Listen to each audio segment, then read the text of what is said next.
Ferdian mengatakan bahwa 25% pelajar itu sudah mulai berinvestasi. Jadi aku nah waktu ini SD mungkin kelas 5 atau kelas 6 itu sudah pernah jualan Lego. Ibu sama bapak yang udah nggak ada. Tapi kita menangis pun nggak akan mengembalikan orang yang udah pergi gitu, Kak. Berusaha menjalani takdir yang udah ada dan gimana cara kita bangkit dari keterpurukan itu tadi.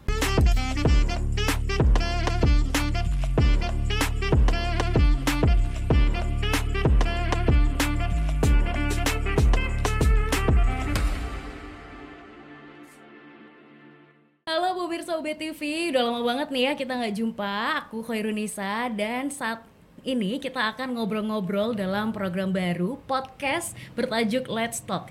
Pada kesempatan kali ini kita akan menampilkan sebuah podcast yang lebih fresh dengan bintang tamu yang juga mungkin saat ini pemirsa sudah banyak tahu, yaitu Ferdian Trikusuma yang sempat viral di beberapa sosial media bahkan pemberitaan.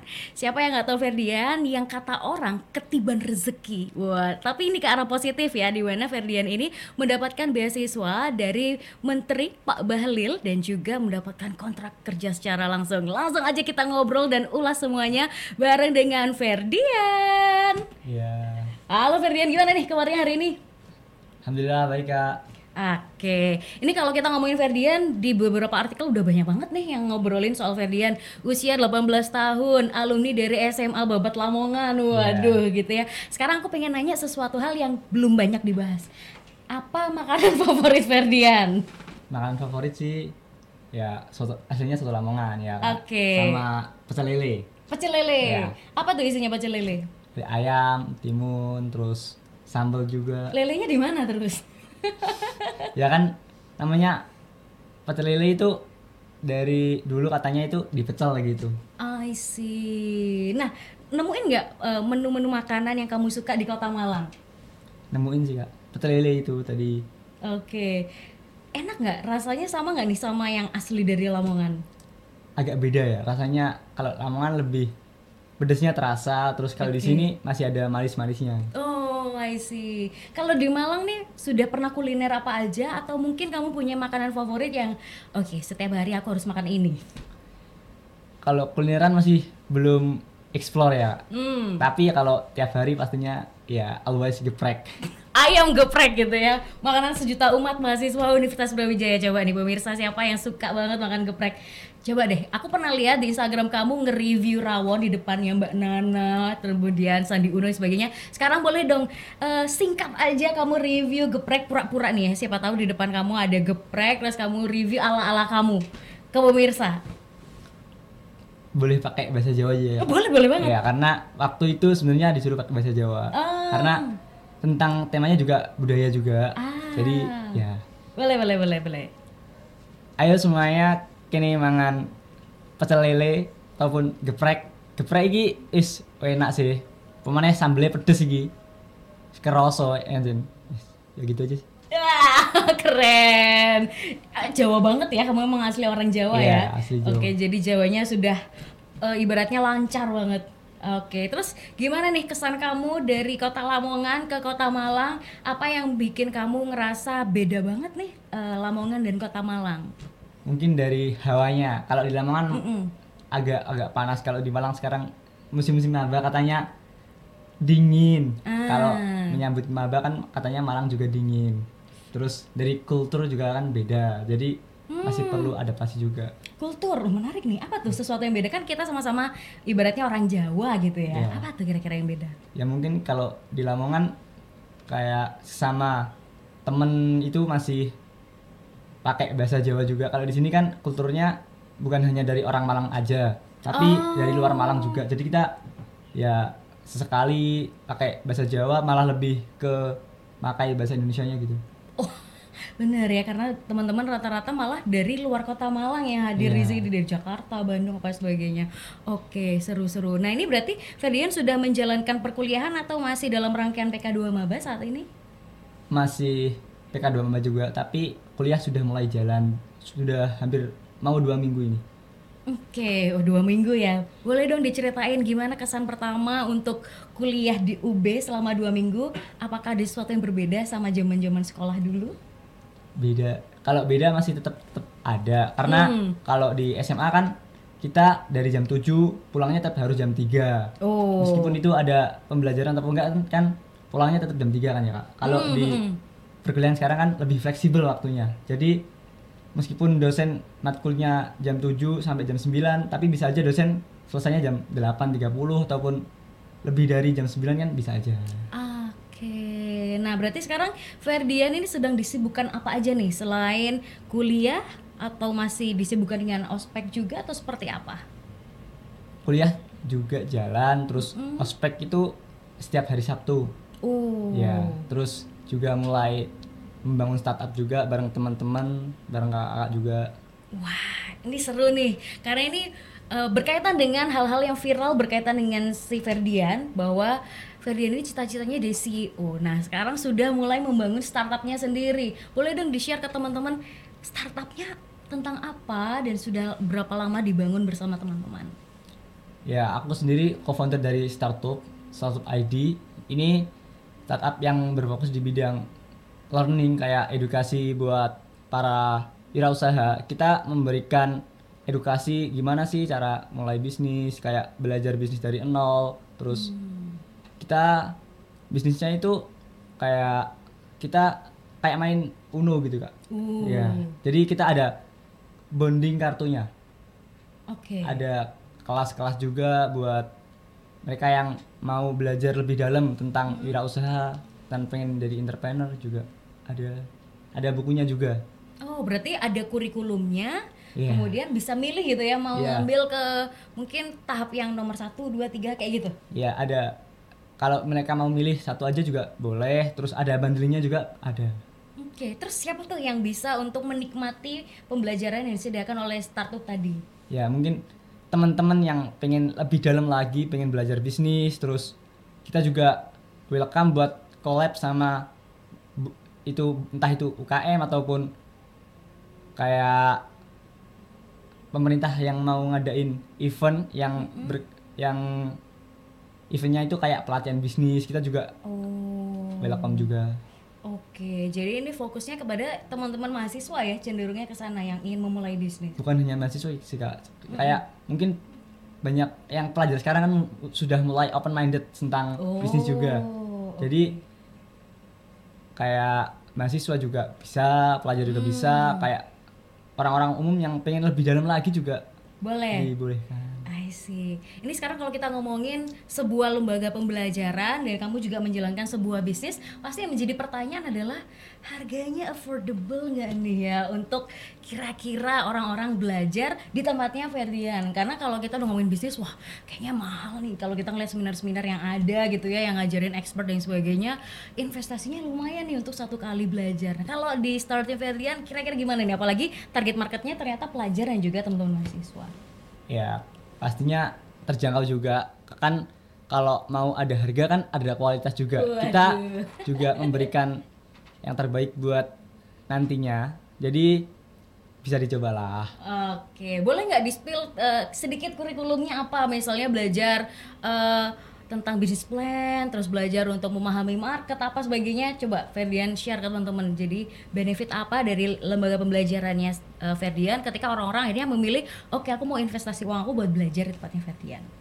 Ya, kalian bisa lebih tahu lagi gimana mulai bisnis from zero, terus gimana caranya kita konsisten dalam ngembangin bisnis itu. Oke, baik. Oke, nah ini kita mau flashback dikit soal sosok Ferdian ini sendiri. Ferdian kan viralnya dikatakan oke, pengen menjadi seorang CEO. Apakah ini adalah memang cita-cita yang sudah di set up sejak lama atau ini baru muncul ketika sekarang sudah masuk ke dalam dunia perkuliahan? Dulu waktu SD aku kan suka berwirausaha, suka jualan juga. Kayak dulu aku waktu SD mungkin kelas 5 atau kelas 6 itu sudah pernah jualan Lego. Itu aku beli terus aku jual lagi ke teman-teman. Tapi untuk cita-cita aku dulu punya cita-cita sebagai guru. Ya, terus berjalannya waktu mulai naik SMP, kenal deket sama guru, tanya-tanya gimana sih cara jadi guru, terus kurang lebihnya jadi guru tuh gimana, terus dikasih tahu kalau jadi guru tuh ada enaknya ada enggaknya. Hmm. Ya terus apalagi sekarang kayak apply PNS kan juga sulit ya Kak. Nah terus sejak saat itu aku punya pikiran, wah kayaknya lebih enak kerja fleksibel, nggak terpaku sama waktu.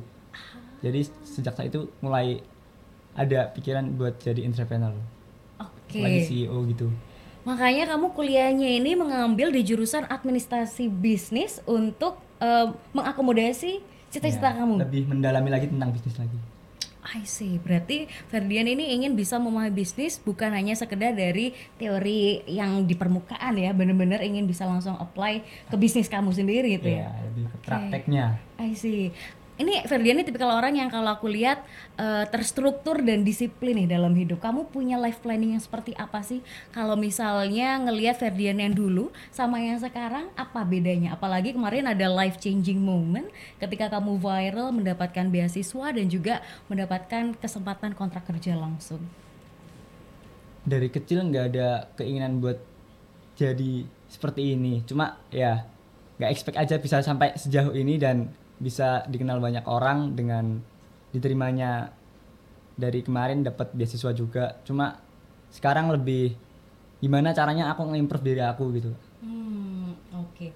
Ferdian pernah kepikiran nggak kira-kira nih aku ntar 5 tahun ke depan akan menjadi ini gitu? Pernah sih Kak. Jadi kayak pengennya kan jadi CEO. Nah, tapi aku juga mikirin gimana step-step aku buat mencapai tujuan aku tadi itu. Oke, boleh dong di-share ke teman-teman. Siapa tahu bisa dicontek kira-kira apa sih persiapan yang dilakukan oleh Ferdian mempersiapkan diri di 5 tahun ke depan. Mungkin yang dari awal semester ini mungkin lebih ke gimana mendalami apa itu analisis fundamental buat bisnis itu tadi. Terus Oke. kan mempelajari ilmunya terlebih dahulu Kak. Habis itu kan di semester 2 atau 3 kan di fakultas aku kan fakultas vokasi ya Kak.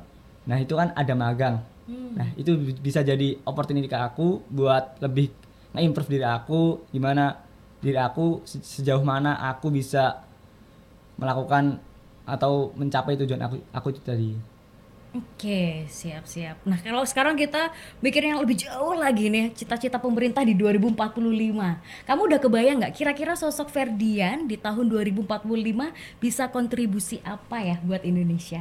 Wah, sejauh ini kalau mikirin sampai 2045 pastinya pengen punya kontribusi lebih karena kita tahu di generasi sekarang apalagi Gen Z itu bahwa di tangan kita di 2045 itu yang akan di tangan kita gitu Kak. Nah jadi ya pastinya pengen punya kontribusi buat pemerintah, buat Indonesia juga. Oke, masih lama banget ya sebenarnya. Sekarang masih 2023, 2045 berarti masih sekitar ya 22 tahun lagi lah ya.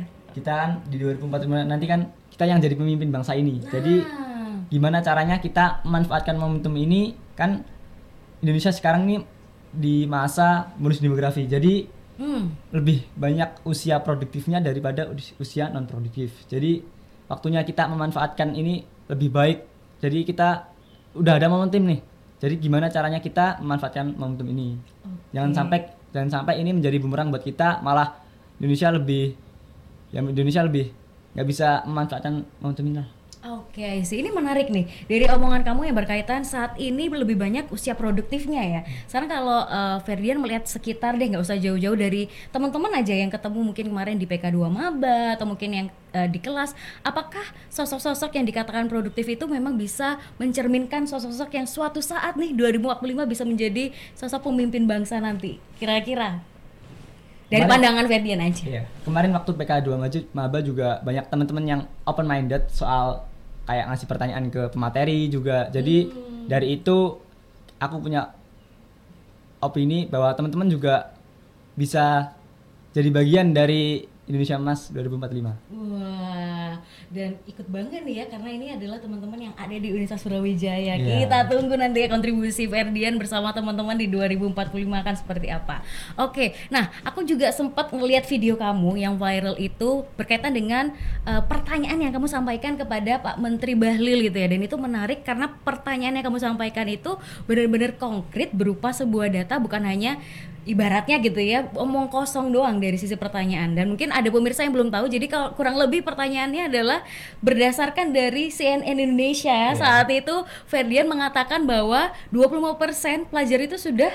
mulai berinvestasi. Nah, ini menarik banget. Dan itu kamu sebutkan angka 13 triliun gitu ya, Ya, nilai investasinya. asetnya 13 triliun Coba lebih. dong kamu share ke pemirsa berkaitan dengan hal tersebut. Sejauh apa sebenarnya saat ini pelajar melek keuangan dan merencanakan masa depan? Kalau saat ini pelajar mulai open minded tentang investasi. Jadi itu baik buat masa depan, bukan hanya diri dia sendiri, tapi juga masa depan ekonomi Indonesia. Oh, kok bisa? Ya karena dengan nilai aset yang begitu banyak, itu juga bisa jadi devisa negara dan juga PDB negara juga kan ya. Kembali ke negara juga. Oke, dikatakan melek keuangan ini apakah masih dalam lingkup yang hanya waktu itu kamu sebutkan reksadana dan juga investasi ya? Apakah bisa dalam bentuk lain, mungkin nabung emas gitu dan sebagainya? Kira-kira seperti apa tuh definisinya? Kalau dari pelajar atau mahasiswa sekarang kan mungkin ada yang sebagian berani beresiko, ada yang enggak ya Kak. Kalau beresiko mungkin mereka udah mulai terjun di saham. Oke. Karena resiko saham itu lebih besar daripada resiko reksadana. Jadi kalau mahasiswa yang mungkin belum berani punya resiko yang lebih, mereka hanya stuck di reksadana. I see. Kalau Ferdian sendiri sudah nyemplungkah ke dunia investasi atau reksadana tersebut? Kalau saat ini aku masih di reksadana dan mulai analisis fundamental buat sahamnya gitu. Dari SMA aku udah mulai analisis fundamentalnya, jadi tinggal eksekusi aja. Wih, seru banget. Nah ini jadi pertanyaan aku dan juga mungkin pemirsa mewakili, apakah kalau kita mulai mau menginvestasikan uang, itu berapa banyak sih modal yang diperlukan? Kan tahu sendiri nih mahasiswa, uang buat bayar kos, beli pecel lele sama ayam geprek aja udah mepet gitu ya. Sekarang kok investasi. Gimana nih tips dari Ferdian untuk bisa menyisihkan uang jajannya teman-teman dan bisa melakukan investasi seperti yang Ferdian lakuin? Ya kan kembali ke diri sendiri ya Kak. Kan setiap orang kan punya prinsipnya masing-masing. Tapi menurut aku buat investasi itu nggak mahal kok. Karena dari satu lembar saham aja itu bisa ada yang harga 700 rupiah. Oh, Jadi murah kalaupun nanti satu lot itu bisa aja nggak sampai 200.000, 300.000, nggak sampai segitu. Jadi kalau misalkan uang jajan per bulannya itu 1 juta atau 1,5 juta, bisa disisihkan 10%-nya lah atau 15%-nya buat investasi gitu. Oke, menarik ya. Ternyata nggak perlu keluar uang banyak, tapi udah nabung sampai ke masa depan. Nah itu sistemnya seperti apa sih? Aku kan kurang banget nih keilmuanku soal dunia investasi maupun reksadana. Itu kira-kira bagaimana kita bisa mendapatkan profit atau keuntungan atau at least kita ngerasain nih kalau kita punya duit yang diinvestasikan dan suatu saat bisa kita pakai atau pergunakan untuk kebutuhan di masa depan itu seperti apa? Kalau reksadana itu lebih ke jangka pendeknya Kak. Jadi kita mulai investasi di reksadana, nanti ada yang mengatur di dalam sistemnya itu, lalu kita uangnya itu sistemnya kayak disimpan di situ. Oke. Sedangkan kalau saham itu lebih ke kita nyemplung langsung gitu Kak. Nyemplung langsung kita mulai, ibaratnya kalau kita punya saham di perusahaan tersebut, berarti kita juga punya perusahaan tersebut. Oke, berarti kalau reksadana ada orang yang ngebantuin memanajemen duit Iya. kita gitu ya. Kalau yang saham berarti mau nggak mau kita harus pinter-pinter ngelihat pasar saat ini. Ya, lebih ke analisis fundamental tadi itu tadi. Jadi sebelum kita beli saham perusahaan tersebut, kita lihat dulu prospek perusahaan tersebut itu gimana. Oh, PR lagi dong ya. Udah nyisihin duit, harus ngeliat prospeknya. Ini tuh kira-kira durasi atau mungkin berapa lama nih kita harus ngecek perusahaan ini masih prospeknya baik atau enggak? Intervalnya seperti apa? Seminggu sekali atau seperti apa? Kalau dari gitu ya, mungkin kita pahami dulu perusahaan yang mau kita invest. Karena kalau kita asal invest kan kita nggak tahu prospek perusahaan itu gimana. Dan juga kalau kita asal invest, kita pastinya kalaupun nanti resikonya kita nggak dapat untung, malahan kita boncos gitu. Jadi mending kita analisis dulu gimana perusahaan itu kedepannya prospeknya gimana. Kan bahkan ada yang perusahaan yang mau IPO. IPO itu menjual lembar sahamnya di bursa saham, bursa efek. Oke, baik. Nah, kira-kira suatu saat kalau kita sudah melakukan investasi di perusahaan tertentu, bisa nggak kita cairkan dananya untuk kita dapat profit atau seperti apa? Kalau dari saham itu kan kita uangnya itu kayak per tahun gitu Kak. Jadi per tahun kita dapat sesuai sesuai saham yang kita beli. Oke. Jadi misal kita beli satu lot, jadi kita cuma dapat 0 per sekian % gitu. Oh, Dapat oke. dari profit perusahaan tersebut. Oke. Ini berarti perusahaan yang melantai di bursa saham itu banyak ya, mulai dari mungkin milik pemerintah sampai perusahaan swasta juga ada Ya, semua ya. banyak. Oke, ini Ferdian sudah berapa lama nih nyemplung di dunia investasi, mulai dari belajar sampai akhirnya benar-benar menginvestasikan uang di situ, udah berapa lama kira-kira?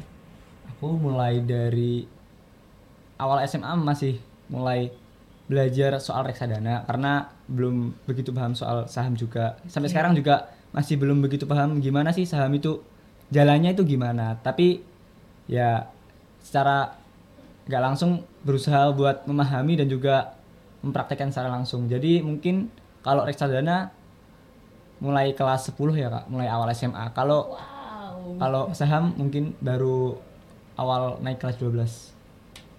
Dini sekali ya belajarnya teman-teman SMA. Zaman aku dulu SMA masih bingung makan cilok. Kamu udah bingung mikirin reksadana dan juga investasi, keren-keren.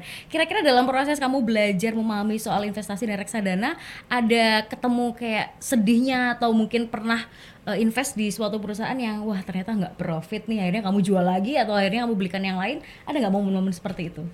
Sejauh ini belum ada sih Kak, karena aku juga Wah. investnya masih belum sebanyak orang-orang. Jadi ya belum ada kendala-kendala yang buat aku sejauh ini nggak ada kendala tadi.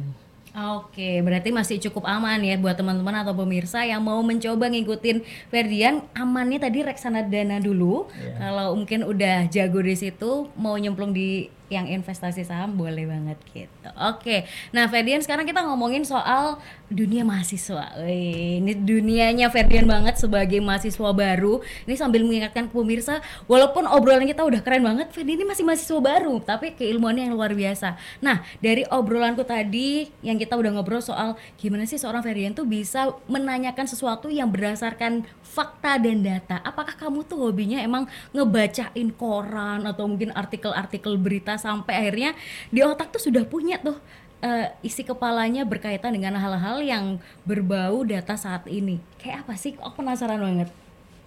Aku sendiri lebih seneng kayak baca-baca berita soal soal investasi tadi itu Kak. Kayak baca Oke. buku juga, aku baca bukunya itu lebih ke gimana cara aku nge-improve diri aku. Oke, buku-buku yang berkaitan dengan self development, self improvement. Apa buku favorit? Siapa tahu nih pemirsa pulangnya langsung beli nih habis nonton Ferdian. Kalau dari aku mungkin filosofi teras ya Kak, karena Oke. di filosofi teras kita diajarin kalau hal-hal yang di luar kendali kita ya udah nggak usah kita kendalin lagi karena itu di luar kendali kita. I see. Nah ini pas banget buat orang-orang yang sering mendengarkan omongan netizen gitu ya, sama omongan tetangga, omongan tante bude itu biasanya. Oke, filosofi teras. Iya. Oh, karyanya siapa itu? Aku lupa Kak. Oke, nanti silahkan cari sendiri ya pemirsa untuk mencari tahu karena isi bukunya keren banget. Oke, nah Ferdian, kira-kira sampai di titik ini kamu menjadi orang yang viral dan juga keren, apakah ada sosok yang sangat berarti membantu kamu sampai bisa di titik ini? Siapa kira-kira orang-orang itu? Yang pertama pasti keluarga. Apalagi ibu sama bapak yang udah nggak ada. Tapi sejauh ini ya mau gimana pun kita menangis pun nggak akan mengembalikan orang yang udah pergi gitu Kak. Jadi ya kita berusaha menjalani takdir yang udah ada dan gimana cara kita bangkit dari keterpurukan itu tadi. Keluarga juga support, terus ada orang baik yang bantu aku kayak waktu SMA aku disekolahin. Keren. Dan kuliah ini luar biasa ya, Allah pertemukan lagi dengan orang baik. Ada Pak Bahlil yang wallahu alam gitu ya, tiba-tiba ketemu, keren banget. Misalnya nih ada satu momen yang kamu bisa sampaikan ke orang-orang baik tersebut, kamu ingin ngomong apa sih sama mereka? Ya yang pertama makasih banyak dan aku nggak bisa berkata-kata sekarang sih Kak. Karena nggak ada satu kata pun yang bisa ngebales mereka. Oke, kalau dari perspektif aku yang cukup membalas adalah dengan kesuksesannya Ferdian ya. Ferdian di titik ini orang yang keren, masih mahasiswa baru tapi prestasinya luar biasa. Tidak banyak orang-orang yang seperti kamu, keren banget. Tetap semangat, kita terus menunggu karya-karya dan prestasinya dari Ferdian ini kira-kira akan melesat sejauh apa. Oke, siap. Nah, Ferdian, sekarang waktu itu selain mendapatkan beasiswa dari Pak Bahlil juga mendapatkan kontrak kerja. Kira-kira planningnya setelah kuliah nanti, apakah memang langsung akan bekerja di salah satu perusahaan beliau atau seperti apa? Mungkin banyak pemirsa juga yang penasaran gitu ya, kira-kira akan bagaimana? Mungkin yang pertama dari magang dulu ya Kak. Magang seenggaknya kita internship. Karena kita juga perlu sejauh mana kita jalan ataupun sejauh mana kita tahu kemampuan diri kita gitu. Jadi setelah magang mungkin ya secara berjalannya waktu kita kan tahu sejauh mana kita kapasitas diri kita. Setelah itu mungkin ya kalaupun kapasitas diri kita segitu, kita juga tetap berusaha improve juga gitu. Oke, dan berarti sampai saat ini perjalanan akademiknya Ferdian akan terus dipantau nih ya dari Kementerian BKPM? Masih tetap berjalan. Oke, wah ini pressure nggak nih kira-kira Ferdian? Karena yang ibaratnya memberikan beasiswa sampai kontrak kerja ini bukan orang sembarangan gitu ya, se-Indonesia Raya tahu beliau. Dari perspektif kamu, nambah pressure atau malah makin semangat nih? Kalau dari aku, aku jadiin pressure atau beban, karena bagi aku ini tuh tanggung jawab, jadi udah kewajiban aku buat mengemban amanah yang telah diberikan oleh beliau. Luar biasa. Oke Ferdian, ini pemirsa yang nonton banyak banget yang terinspirasi dengan cerita kamu. Bahkan aku juga waktu itu berkaca-kaca nonton saat momen kamu bersama Pak Bahlil di panggung. Nah, kalau ada teman-teman mahasiswa ataupun pemirsa yang tanya, Ferdian, aku harus apa nih memulai kehidupan aku di dunia kampus? Kira-kira langkah awal apa sih yang harus dibangun oleh teman-teman untuk mungkin suatu saat bisa menjadi sosok seperti Ferdian? Sejauh ini aku juga masih sama kayak kalian, masih maba juga, masih mahasiswa. Tapi ketika kita mulai kuliah, kita harus punya tujuan. Karena kalau nggak ada tujuan, kita juga bingung ke depannya mau apa. Terus langkah-langkah yang mau kita jalani itu gimana. Seenggaknya kalau kita punya tujuan, kita tahu gimana langkah-langkah yang akan kita jalani ke depannya. Oke, sekarang kalau nanyain skill, kira-kira apa yang harus dimiliki mahasiswa? Masa iya cuman kuliah pulang. Kalau di Ferdian apa nih kira-kira skill yang harus dikuasai? Mungkin yang paling penting skill itu komunikasi ya. Karena tanpa adanya komunikasi segala sesuatu kan nggak akan berjalan. Oke, termasuk public speaking juga ya? Yeah. Oke, kalau kamu misalnya nanti ke depan ada prestasi lagi, boleh banget ya kita undang ke sini untuk ngobrol-ngobrol. Terima kasih banyak Ferdian sudah mau sharing di sini, sangat inspiratif. Semoga pemirsa dan juga teman-teman mahasiswa lainnya makin termotivasi dengan obrolan kita hari ini. Thank you so much Ferdian, kita jumpa lagi ya di lain kesempatan. Pemirsa, terima kasih banyak udah nemenin obrolan kita di podcast Let's Talk kali ini, dan sampai jumpa di obrolan-obrolan berikutnya. Sampai jumpa.